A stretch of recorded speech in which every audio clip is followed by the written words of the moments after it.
Pernah nggak sih kalian ngerasa pas masuk usia 20-an, tiba-tiba kayak berdiri di sebuah persimpangan jalan yang gede banget?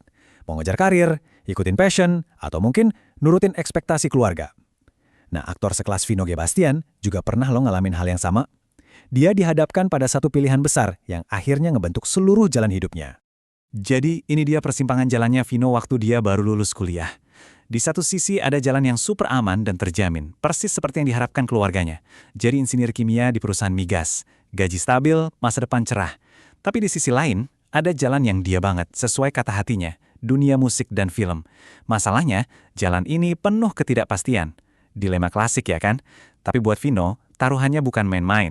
Oke, kita masuk ke bagian pertama. Coba kita lihat gimana sih tekanan yang dirasain Vino waktu itu. Posisinya tuh sulit banget. Dia kejepit di antara ekspektasi ayahnya yang, ya bisa dibilang, cukup kolot, sama tawaran kontrak film yang ternyata ada resiko hukumnya.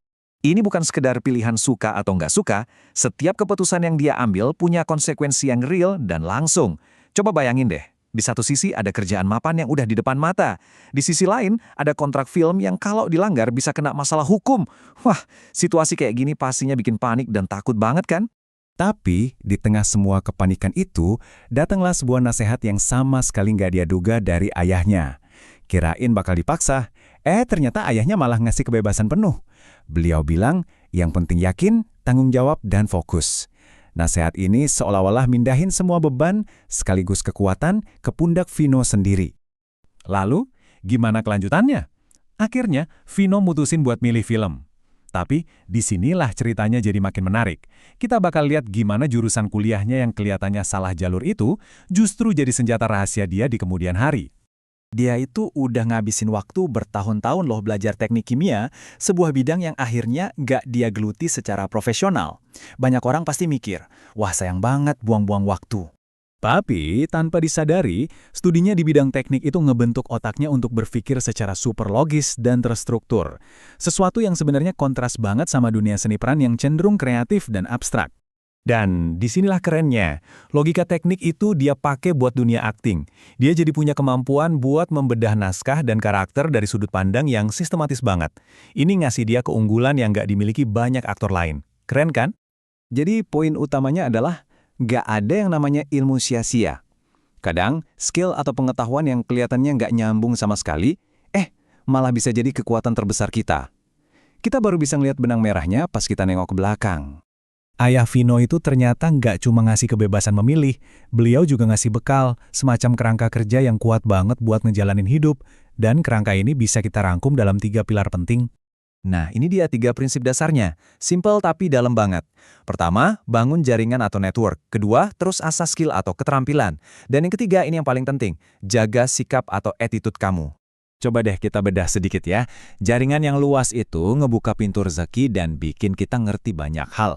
Keterampilan yang terus diasah itu bikin kita jadi orang yang kompeten dan nggak bisa diremehin. Tapi sikap yang baik, nah ini fondasinya. Tanpa attitude yang bagus, bakat dan koneksi sebanyak apapun bisa jadi nggak ada artinya. Kutipan dari almarhum Didi Petet, mentornya Vino, ini benar-benar mendefinisikan apa itu attitude yang hebat.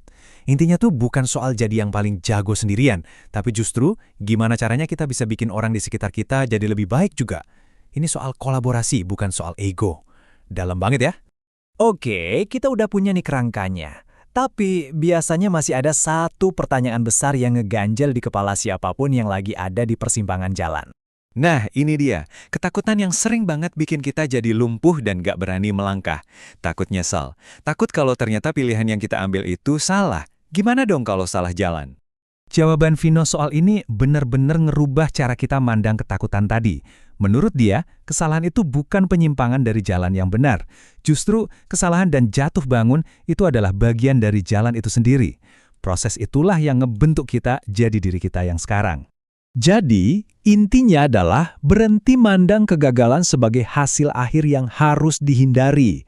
Mulailah melihatnya sebagai proses, sebagai balok-balok Lego yang ngebangun kekuatan dan karakter unik kita.